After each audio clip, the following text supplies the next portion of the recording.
Yannick Jadot, bonsoir. Vous êtes Bonsoir. député européen, candidat à la présidentielle Europe Écologie Les Verts. Un mot tout d'abord sur cette primaire.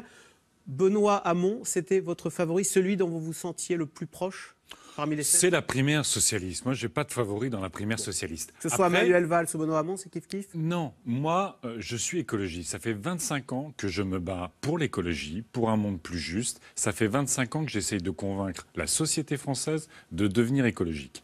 Donc, quand je suis au bistrot, en famille, ou quand, dans un débat politique, des personnes parlent en bien de l'écologie, commencent à comprendre les enjeux environnementaux et veulent y apporter des réponses, c'est toujours une bonne nouvelle.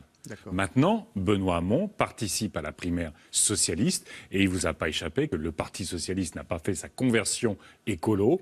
C'est le moins qu'on puisse dire et on l'a vu au gouvernement. Donc, il y avait un candidat, François de Rugy d'ailleurs, dont vous parlez très peu, qui est un ancien écologiste, était même président... Vous-même, vous en parlez peu. Il était même président du groupe écologiste à l'Assemblée nationale. Écoutez, il a, à travers cette primaire, d'ailleurs sur les questions d'environnement, il a plutôt bien défendu la question environnementale. Maintenant, pour lui, c'est terminé. Donc, à travers cette primaire... Attendez, vous avez dit qu'il avait plus servi sa notoriété que Bah l'écologie. Oui, parce qu'il a construit quoi à travers sa participation à la primaire socialiste ? Il a construit sa notoriété, il va avoir une circonscription soutenue par le Parti socialiste, mais il n'a pas reconstruit l'écologie dans ce pays. Il est maintenant, c'est terminé pour lui, la campagne. Alors il a eu 5 minutes de gloire à la télévision, tant mieux pour lui. Il y a dit des choses sur l'environnement qui étaient intéressantes. Moi, mon sujet, c'est de faire gagner l'écologie, pas 5 minutes à la télé, dans la société française. Parce que l'écologie, c'est l'emploi. L'écologie, c'est la relocalisation de l'économie. L'écologie, c'est la refondation de l'Europe. Et c'est ce programme de cohérence pour chacune et pour chacun que nous portons contre les pollutions, pour la santé, contre le dérèglement climatique, pour l'emploi. D'accord. Mais Benoît Hamon, vous vous sentez... Ça serait quand même mieux pour vous que ce soit Benoît Hamon qui porte les couleurs du Parti socialiste à la présidentielle. Vous pourriez faire une alliance avec lui. Mais on ne va pas faire le coup des alliances et Jadot avec Hamon et Hamon avec Mélenchon et Mélenchon avec Macron. Souvent, vous avez gouverné avec le Parti socialiste. C'est pour ça que c'est pas anodin pour vous les alliances. Mais il ne vous a pas échappé justement que ma candidature veut rompre avec les logiques tacticienne et que moi, plus il y aura de candidats qui, dans cette élection présidentielle, porteront la question de la protection de l'environnement et de l'écologie, plus je serai heureux. Parce que nous aurons un débat sur les solutions. C'est ça le sujet. Il ne s'agit pas simplement de dire, comme le font la plupart des candidats à chaque campagne électorale, de dire « je veux protéger l'environnement ». Le sujet, c'est qui va le faire et quelle est la cohérence des solutions qui sont proposées. Moi, quand je défends l'écologie, je sais exactement quelle est l'ampleur de la transition énergétique, les mesures sur la pollution de l'air ou sur la santé. La pollution de l'air. Alors, vous dites que vous êtes pour une écologie bienveillante et non pas une écologie culpabilisante. Absolument. Aujourd'hui, dans Paris, ceux qui ont des voitures un peu vieilles, qui habitent en banlieue, n'ont plus accès à Paris. Est-ce que vous trouvez que c'est pas culpabilisant que de punir les banlieusards parce qu'ils n'ont pas les moyens de s'acheter le nouvel espace là, qui ne pollue pas? Vous avez raison, c'est même pire que ça, c'est la triple peine. À la fois, en tant que citoyens habitants, ils sont pollués par les particules fines. Les particules fines, c'est 48 000 morts prématurés par an, 130 morts par jour. 130 morts par jour. Donc, en tant que citoyens, ils sont fortement pollués.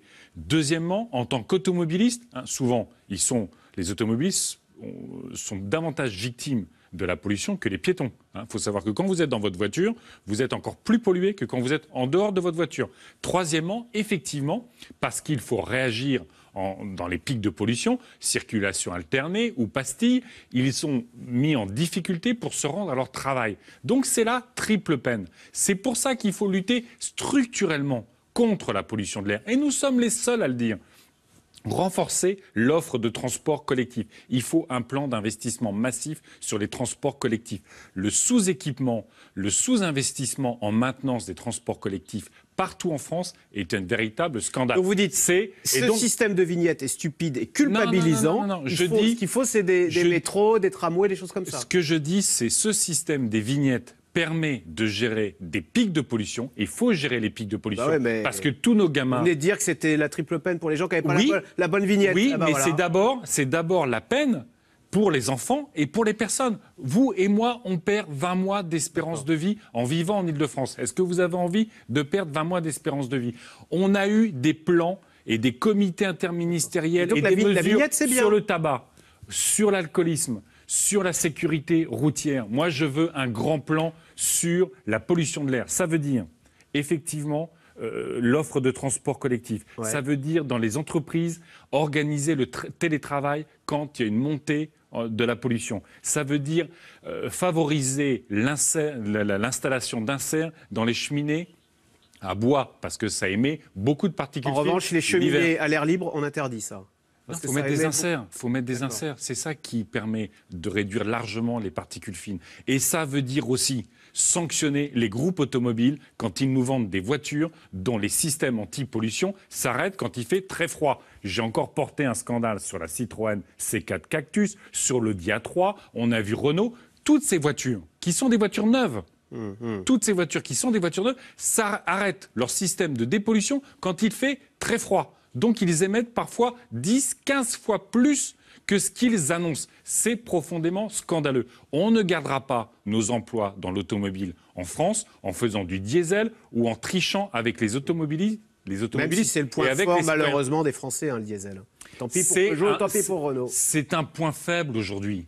Vous pensez vraiment qu'à partir du moment où c'est très polluant, à partir du moment où les consommateurs s'en écartent, est-ce que vous pensez que c'est comme ça qu'on va gagner des emplois? Il nous faut la voiture intelligente, la voiture qu'on partage, la voiture peu polluante. Un mot, parce que là, pour le coup, vous étiez la semaine dernière à Fessenheim. Oui. Fessenheim, c'est la centrale nucléaire que François Hollande a promis de fermer depuis 2012. Il se trouve que, suite à Fukushima, on a investi des millions d'euros et que c'est aujourd'hui l'une des centrales nucléaires, nous dit l'ASN, l'autorité de sûreté nucléaire, les plus sécurisées de France. Pas de chance, c'est elle qu'on veut fermer. Et il faudrait même dédommager 400 millions d'euros parce qu'elle peut encore fonctionner des dizaines d'années. Tout cela est aberrant. Ils sont aujourd'hui en grève, hein, il y a un réacteur nucléaire, un des 2 réacteurs qui est arrêté parce que, y compris, il est équipé de pièces dans le réacteur qui ont fait l'objet de falsifications. Comme une dizaine de centrales, ce sont une dizaine de centrales sont à l'arrêt comme ça.